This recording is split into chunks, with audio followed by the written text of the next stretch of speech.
It's a celebration Sunday as the Thunder got some wins. We're going to talk Sooner ball here on the Sooner or Later Sports Show. Thank y'all for pulling up. Coop is going to be in a beer in a bit. I'm Jay.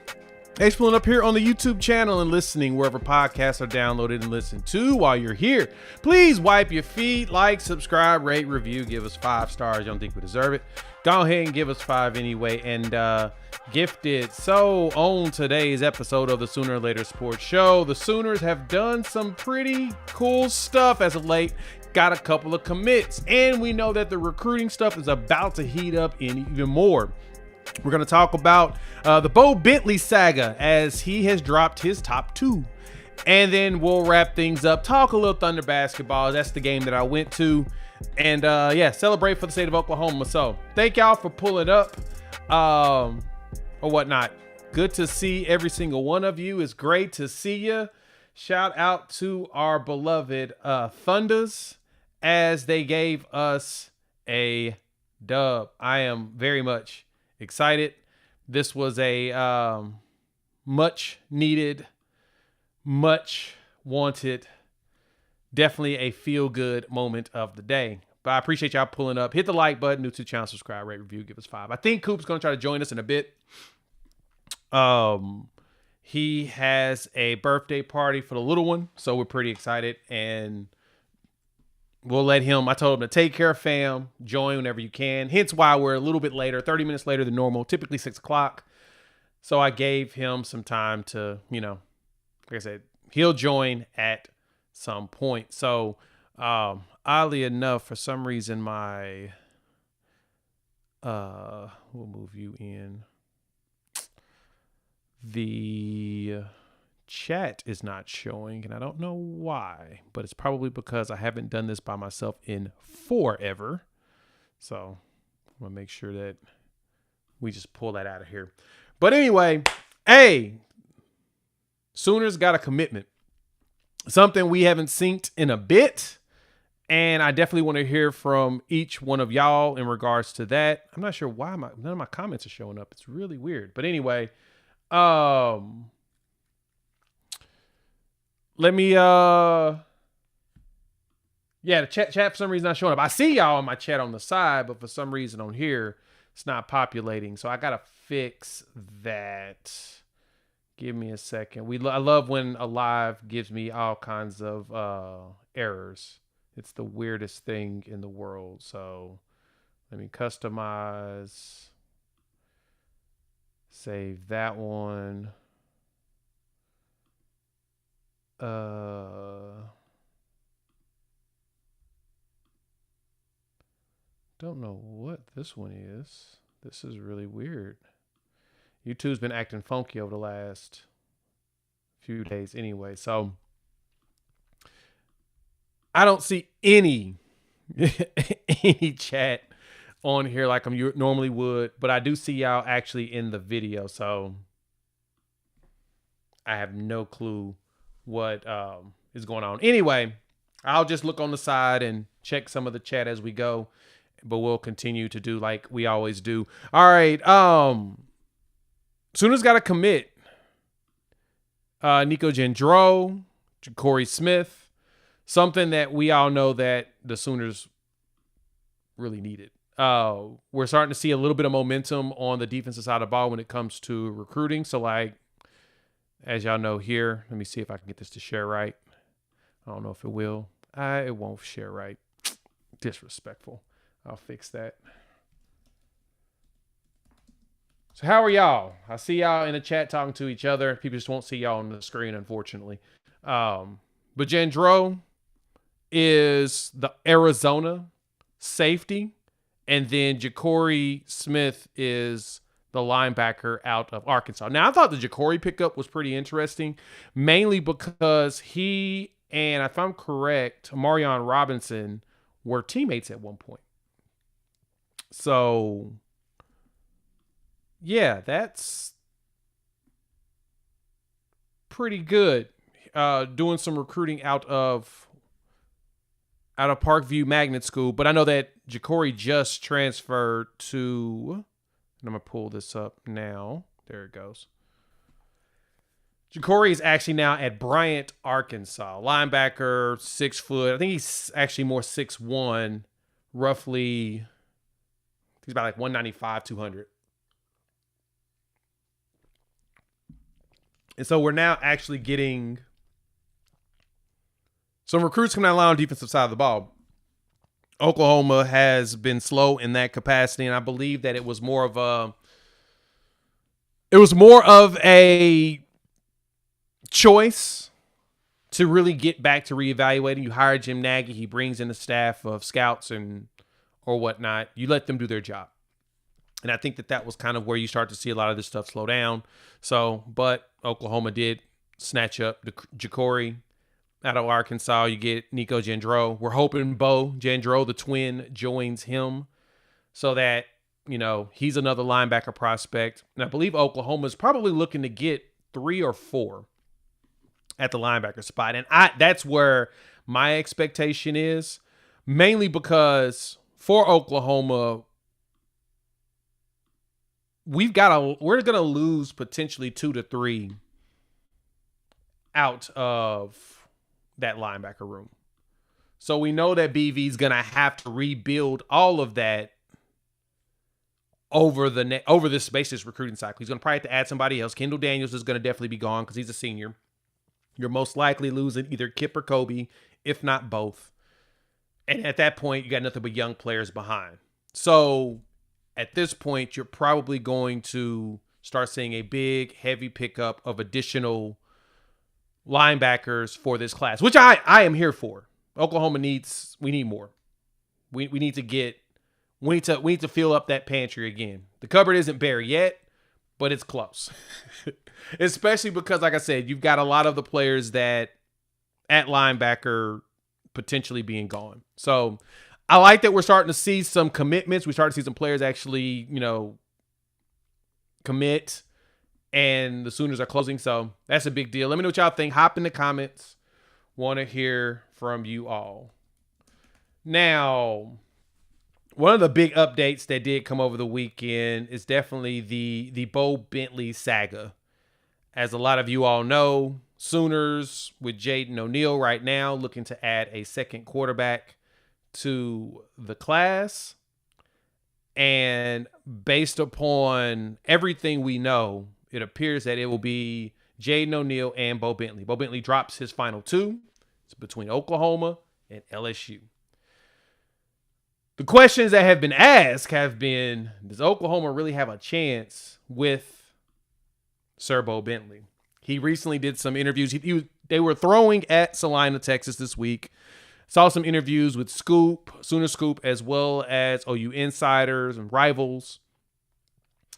And the conversation around Oklahoma, of course, he points out, Ben Arbuckle, the Cam Ward, winning the Heisman. I dropped a video on that today around Mateer and how he can get there. Some of y'all lost your minds without failing to realize that we literally are like 15 Saturdays away. So yeah, we're doing early talk, but everybody's putting out their predictions. And one of the things that I did see was a lot of the talking heads are starting to really pay notice at Oklahoma. They're paying attention to John Mateer. They're starting to pay attention to the offense, Jaden Ott. They're paying attention to the wide receiver room. They believe the offensive line is going to be better because it's way more seasoned. There's a lot more veterans on there now. A lot of dudes got thrown in the fire, and we saw a lot of them step up late in the season as they got that experience. So the expectation is for that to continue. So if Mateer goes out there, plays similar to what he did last year, put up over 3,000 yards, rush for over 800 yards, he's going to be in that conversation. Just keeping it a buck. It's not sunshine pumping. That's just me pointing out the facts that if he puts up numbers he did last year, he's going to be in the conversation because that means that Oklahoma's going to win a lot of games. And that's, to me, the most important thing. If he wants to be in the conversation, he's got to win a lot of games. Similar to here with Bo Bentley, he's paying attention to that. He recognizes what Ben Arbuckle has done, the tutelage he has. See the conversations around Mateer. He saw the Cam Ward piece. Cam Ward had one of his best seasons underneath Ben Arbuckle as well as John Kuzieski, the quarterback coach. Both of them are now at Oklahoma. Cam Ward left, went to Miami, and continued to propel himself. So, Mateer being 3 years in the system, he should be able to show up. And I think the one thing I appreciate there, too, is for Bo Bentley, he plays a game similar to how Mateer plays. He is a quarterback that will run quite often.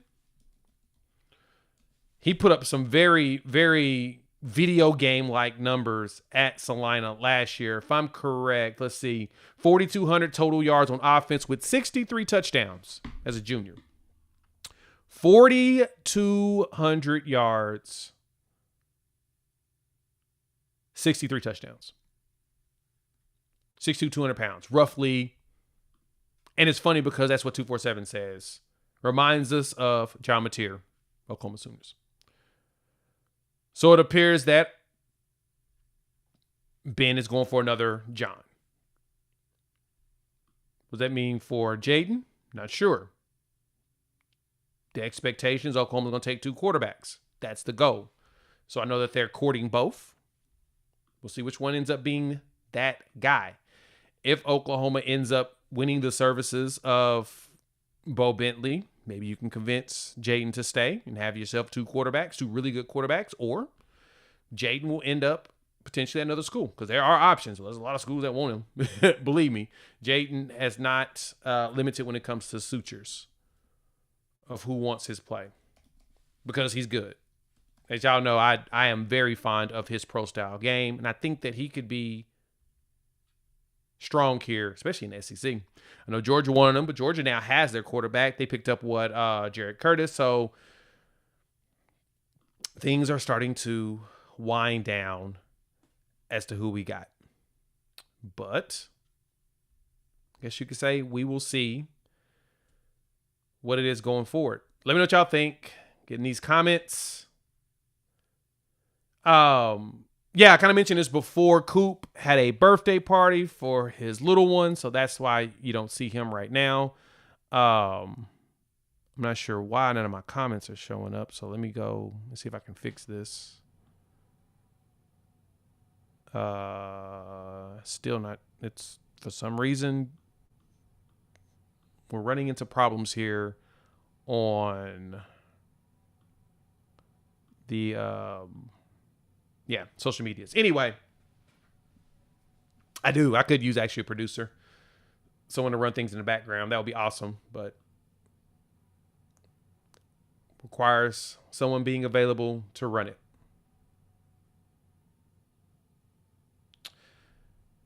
Not sure why this is populating like this. This is so weird. One of them days, guys. One of them days. Anyway, I'm hoping Oklahoma can pull out the 2 quarterbacks. I know that they recently offered another one. His name is Jackson Fields, and he just posted on the socials that he will actually be in Norman in the next, what's this? The 5th. Let me pull this up real quick for y'all.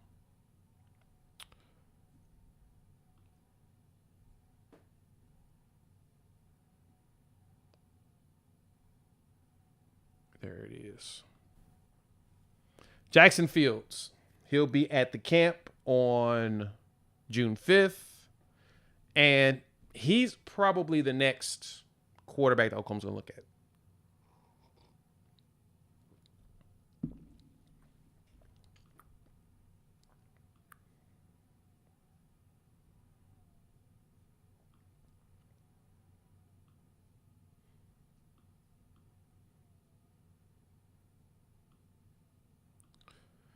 So that's what happened.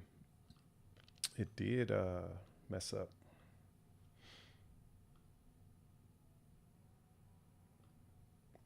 This is totally not fun. Sorry, y'all. All of this stuff is broken. I love the no quarterbacks named Jackson. That's actually pretty funny that someone said it. That's pretty good. And I get that. I get the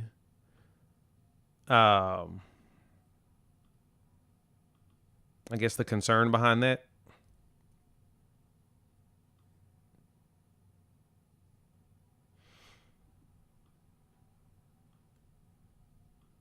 I don't believe that it's a bad thing to go after a guy named Jackson. I think Jackson Arnold will be fine next season now that he is in a situation where he's got a lot of support around him that's healthy and aren't super young. But I do like Fields is a 20. He's a 26. He's not heavily rated, but he's starting to get a lot of attention. Alabama just offered him, asked him to come to their camp. He is starting to pick up over the last few weeks. But he is a 26. As I mentioned, he's out of Louisiana, which I think is a kind of an interesting one, that he's a kid out of Louisiana. Let me see if I can get y'all some actual film on him.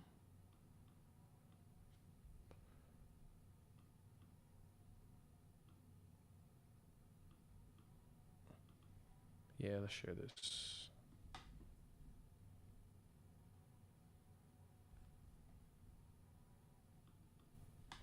Now, when I watched him play, he's got a pretty nice arm. And I like his throwing motion. Look at that. Just dots. But he is out of Louisiana. That is, was that Destrehan High School? Don't kill me for the pronunciation. But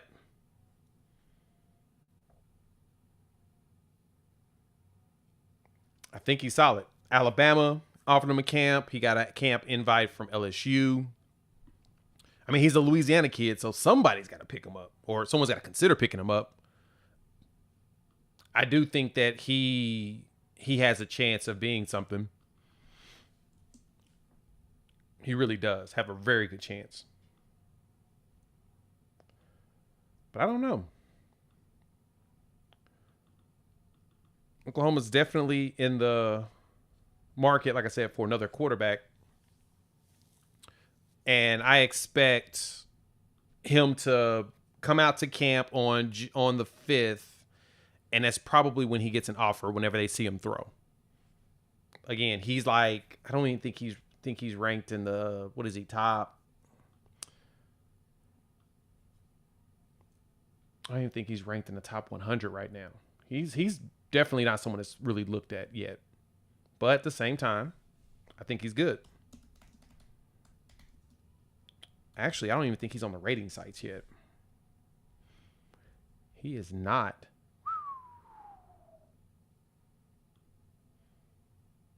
All I'm seeing right now is funny. I'm seeing the power forward from Troy, but I'm not seeing anything on the quarterback. It's kind of crazy that he really isn't being looked at right now. But again, okay, here's one. I think this is Rivals that has something on him. He's starting to pick up, though. A lot of people are starting to pay attention to him over the last, like I said, few weeks. He's got a nice throw, and he runs. He's listed at the listings, but 2-year starter, 19-3. He had 4,100 yards passed and 52 touchdowns. He's the all-district offensive MVP and 2-time first district quarterback. This is one of those Arbuckle specials. And when you think about an Arbuckle special, you look at a Mateer, because Mateer was one that was picked up by Arbuckle. If he's good enough, maybe he's worth the time. But the expectation is Oklahoma is going to take 2 quarterbacks in this class. They kind of have to. You lose Cole Gonzalez. Even though you pick up a Whit Neubauer, Mateer's gone. There's a potential. You actually can potentially have 4 to 5 scholarship quarterbacks on the roster next year, which would probably be ideal, mainly because, as Sooner fans know, we've had situations where you would have liked to have a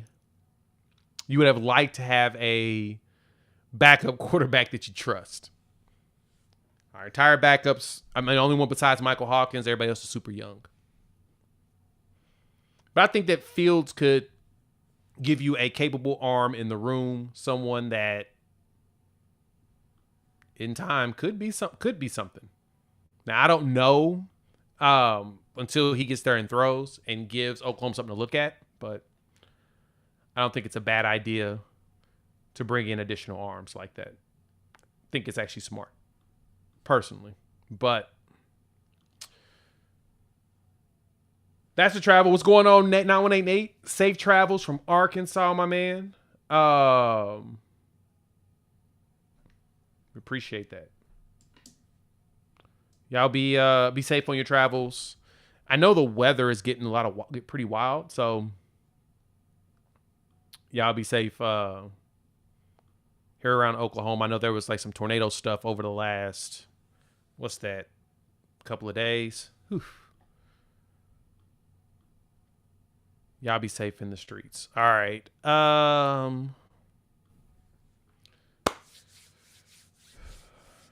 Talk to me. Drop some questions in the chat. This is weird. Everything is, like I said, everything's off. So that's my apologies. I don't know what's going on with EV Mux or the streaming stuff. I don't get to see any of my comments. Can't even add any of them on here like I want. I think somebody messed something up. I may need to. Let me try something.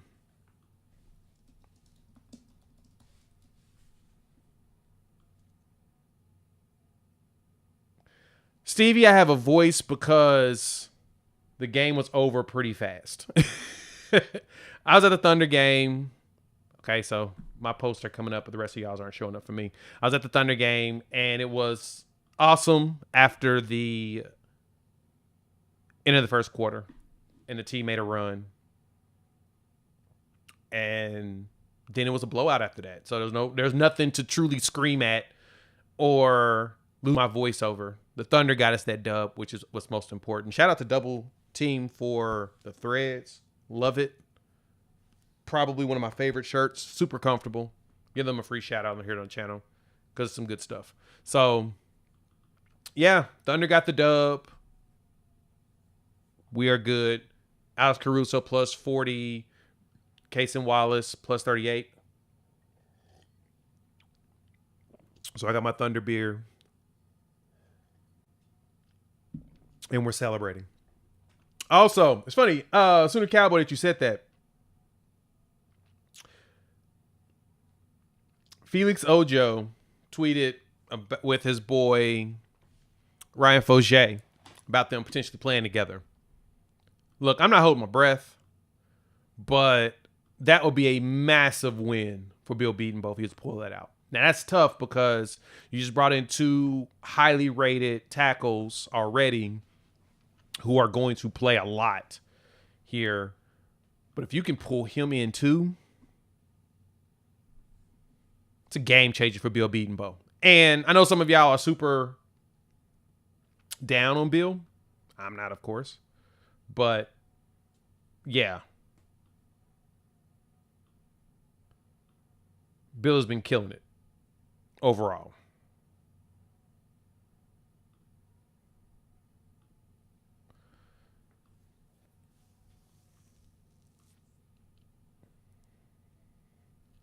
Very true, Topher. Fauger moving to guard does open things up at the tackle spot.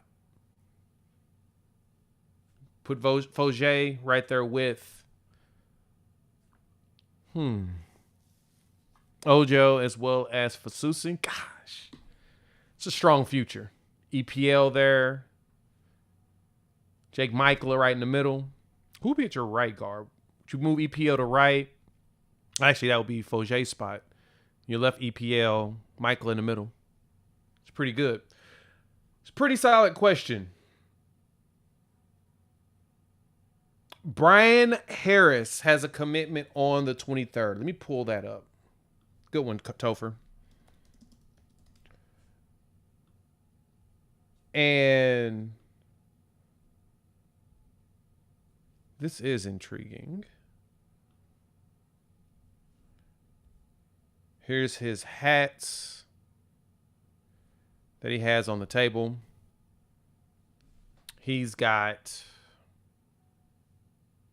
Oklahoma, Penn State, South Carolina, Michigan, and Alabama on his table. Harris will be, again, committing on the 23rd, which is that Friday? Yeah. Topher says Friday the 23rd. That's big. Chuck, we grabbed a safety and a linebacker right now. So Nico Jandreau is a safety, and then the other line, and then the linebacker, which is Ja'Cory Smith. That's it right now. More should come down the line, but that's it for right now. No, Boomer, this is not an extra small shirt. The disrespect. I will fight you when I see you, which is hilarious. Road game. They hate me. Road game that I'm looking forward to the most. Oh, man, that's a really good one. There's a road game that's got my attention. I'm pretty hyped about. I won't be able to make it, but I'm hyped to see the South Carolina one. I think that William Bryce is a fire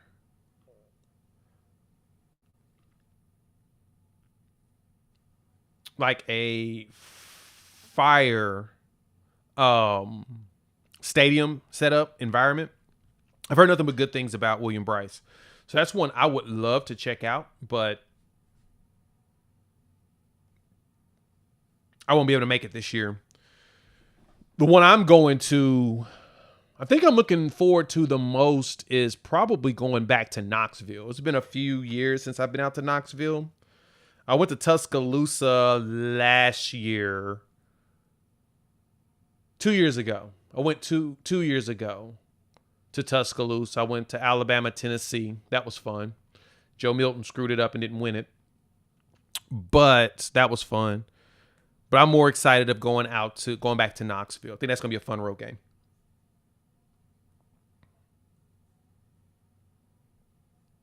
I disagree, Sooner Cowboy. I don't think that they didn't hit. They just got hurt. It's kind of hard to be contributors if you're injured, right? You know, injuries have kicked our butt.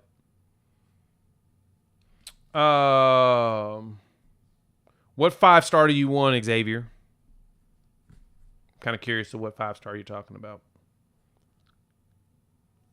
Knoxville's fun. I every time I've gone there, it's a blast of a stadium to be at. Neyland is dope.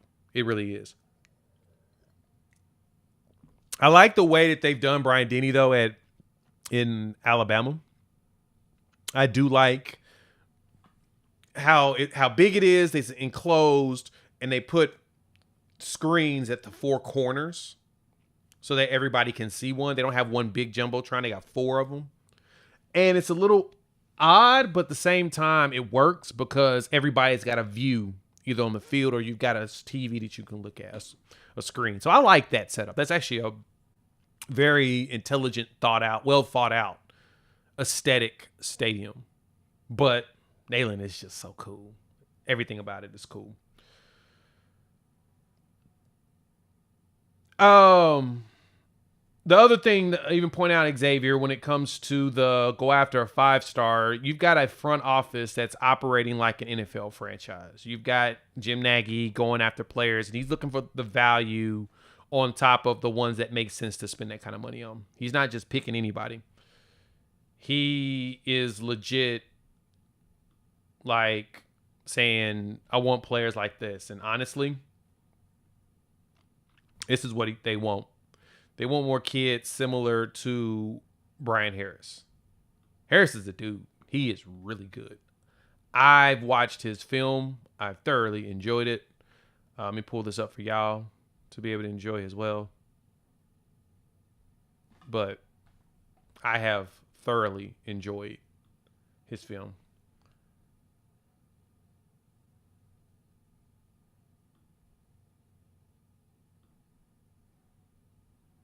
He is really good. So if you grab Brian Harris,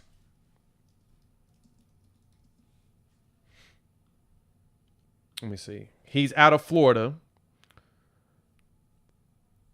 And again, that list is nice. Penn State, Michigan. I mean, he's got all the big schools after him. Bama, Ole Miss, Auburn. I think he's good. He may be similar to, I like that Topher. He may be similar to what Jaden Jackson was. Underrated, overlooked.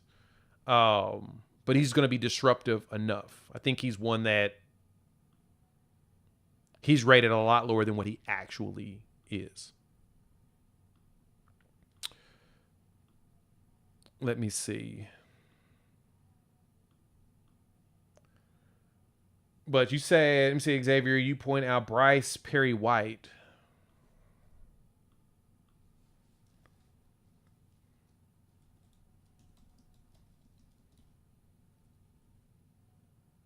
Bryce Perry Wright, not White, but Wright.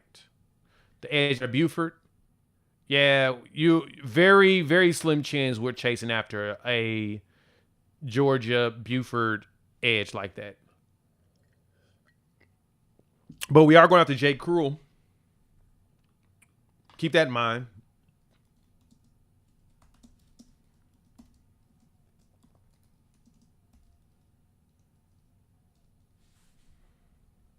That's one to check out. And it sounds like we are in a very good spot on Mr. Jay Coop. But I do like Brian Harris. So we'll know something Friday on his commitment. I think we have a very good chance to push forward with that. Chuck, they didn't bait me into it. He has numbers that make you say he's definitely he's a candidate. If he didn't play a single game yet, this was his first time, then yeah, I wouldn't be baited. I wouldn't say, nah, I wouldn't consider it. But Chuck, you got to keep in mind, this is his third year in his offensive system. Third. Not his first, not his third. His second year in the system, he produced almost 4,000 yards of total offense. Right? And that's what we want, right? We want a guy that has put up actual numbers and produced something before we jump all over him. True? Is that fair to say?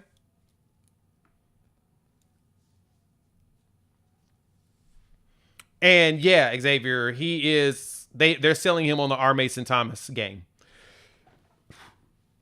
And R. Mason has put up some really good stuff for us. That's to go after. That's one to look at. I did hear that Jackson Arnold looks good, I guess. He'll definitely start for them because they're not going to want to start a freshman on the road in Waco. But I think that the Baylor game will tell you everything you need to know about Jackson Arnold at Auburn. That game will determine. That will be the sink or swim game for him. He's got the weapons, the offensive lines. I think that their line should be a little bit more refined. That's the strength. Chuck, I don't want the hype, but can't do anything about it, man. Everybody else is doing it. I'm just kind of pointing out the path because you're 100% right. Like, everybody's talking about Oklahoma. If you've noticed, I've gone through all the main sites. I see it over there at Fox. I've seen it at ESPN, CBS, The Athletic. I've seen it at PFF. Everybody is talking about Oklahoma at a level that I'm just like not comfortable with, even though I believe everything they're saying. The way everything is lining up right. And it's funny. So I went on recently with my boy over there, Fanatic Perspective, my guy. And me and Steven had a conversation specifically about Oklahoma in their schedule. I'm going to pull this up real quick. And when we talked about it, he asked me, he's like, okay, what do you think Oklahoma can do to finish the year? For the year. And I said, I'm going to be honest. And I'm going to be 100% realistic. And I'm not going to blow up smoke at you. The way Oklahoma's schedule is set, there is a very good chance that Oklahoma can win 9 to 10 games. The schedule is set to win that. And let me show you what I mean. First and foremost, the Michigan game is going to tell us everything we need to know. And I talked about this in the video before. Go check it out on the channel. I broke it down a little bit more, but I'll give you guys the cliff notes on it. Michigan is the most important game.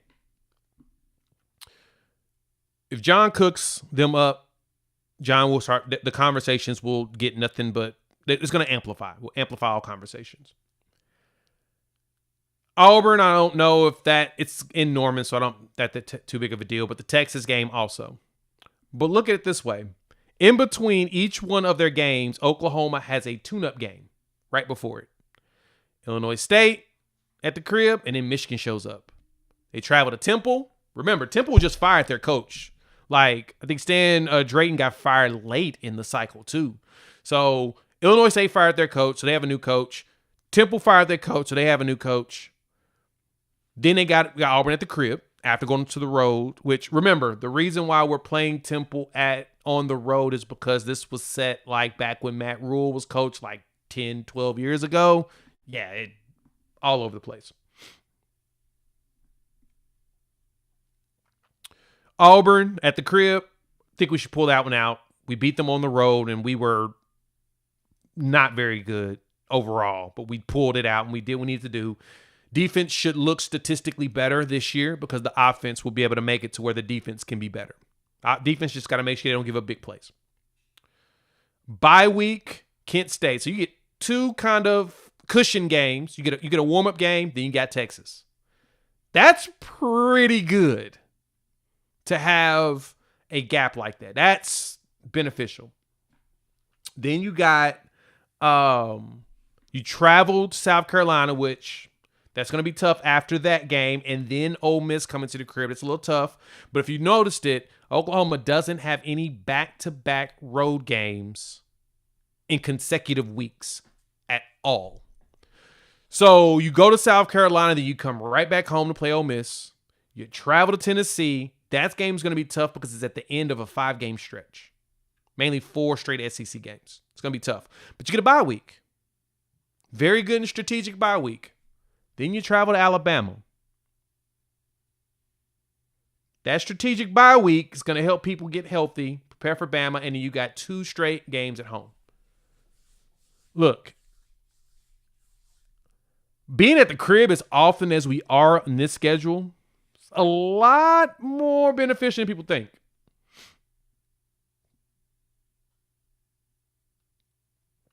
Yeah, I heard about the RJ Young video. I haven't watched it. I'm going to have to go back and look at it. Everybody is literally gassing up Oklahoma.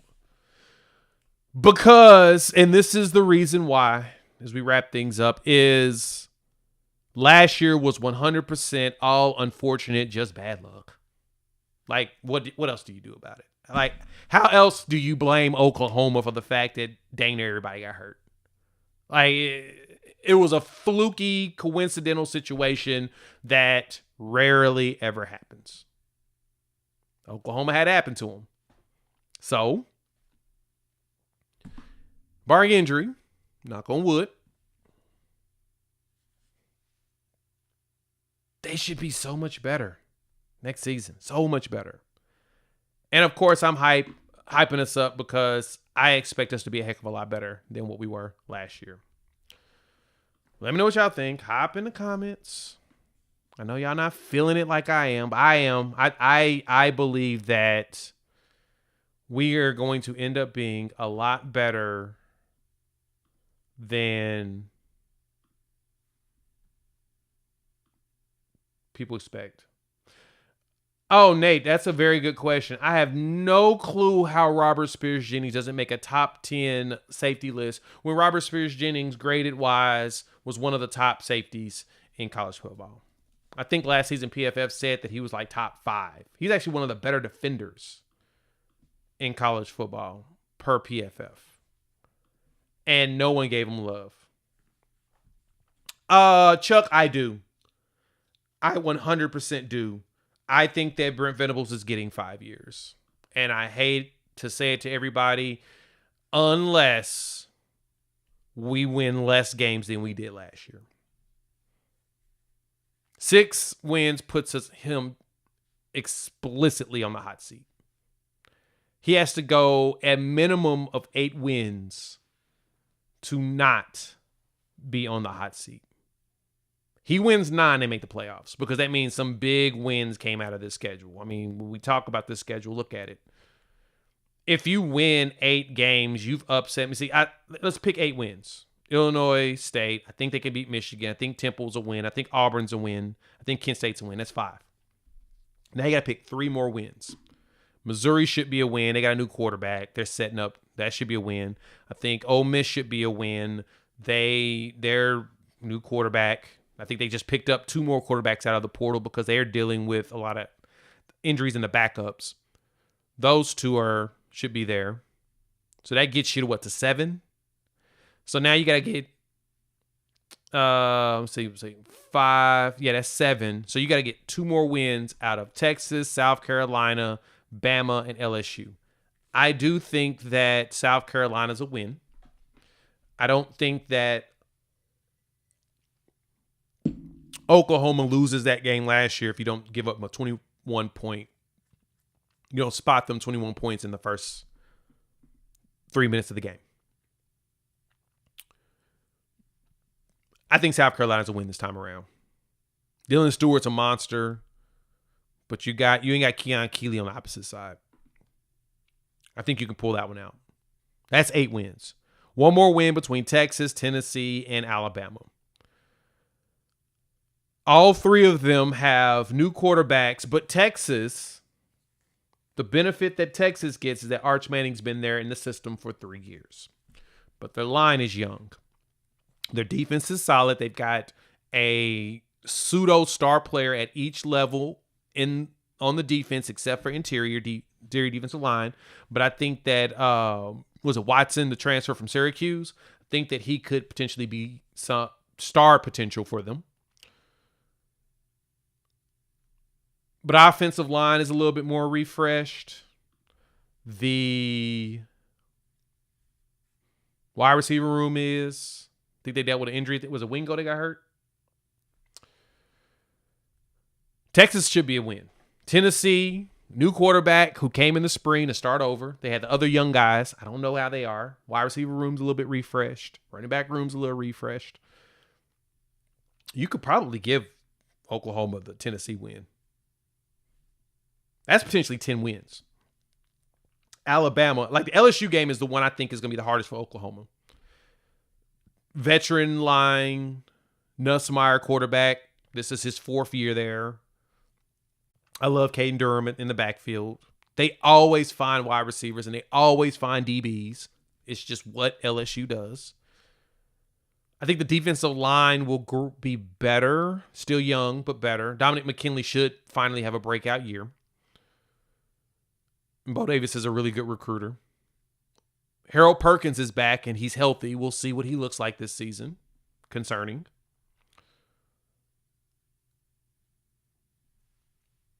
That one, last game of the season, if Oklahoma plays their chips right, they could come into that game with maybe 2 losses. There's a good shot they can come in there with at most 2 losses. I think they can pull out the win at Alabama. They've got new quarterbacks too. Like, Coop has pointed this out numerous times, which I like, is that look at all the teams that are like refreshing their quarterback spot. I mean, Lenore Sellers is back. Nussmeier is back. Arch technically is back, but Arch is his first time starting as a starting quarterback. He'll have about 5 games in front of him. So, yeah. But if you really look at it, now Tennessee's at to get a new quarterback. There's a lot of new people. You got Pribula, the new quarterback for Missouri, who came from Penn State. There's a lot. And I'm trying to see what the quarterback. This game is so QB dependent, as we learned very much last year. Young quarterbacks is tough, especially if you're trying to do it all yourself. But you're bringing in a quarterback of John Mateer's stature who's played in good and bad situations. He's got the experience. But Kyle, I'll be honest, 9 can get you in the playoffs with this team. With this schedule. 9 can get you into the playoffs. People would consider that. But what hurts Oklahoma in that is the question is going to be on that 9.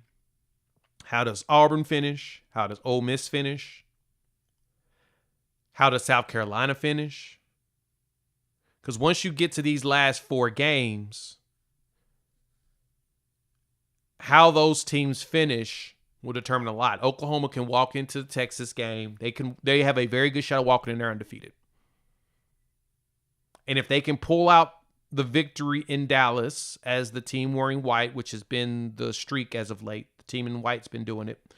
If they can get in there, win wearing the white jerseys, I think they can pull the win out in South Carolina. And I think Ole Miss at the crib, Oklahoma can beat them as well. Like I said, it's all barring injury. That's 8-0 start going into Knoxville. How does Tennessee bounce back after the Nico situation? I think Joey Aguilar is a better quarterback for the Heupel system personally, and he's also got he got some experience. You'll see what he looks like. He may come in there like Hendon Hooker, start building something. Don't know. But your bye week, if you could walk into your bye week with 9 wins,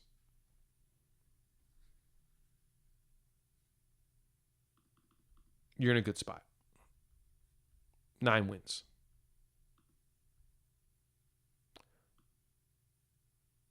But, again, I don't know. I'm not lying to y'all. I'm just telling you the truth of I think that there's a possibility that the Sooners could surprise a lot of people. It's just is what it is.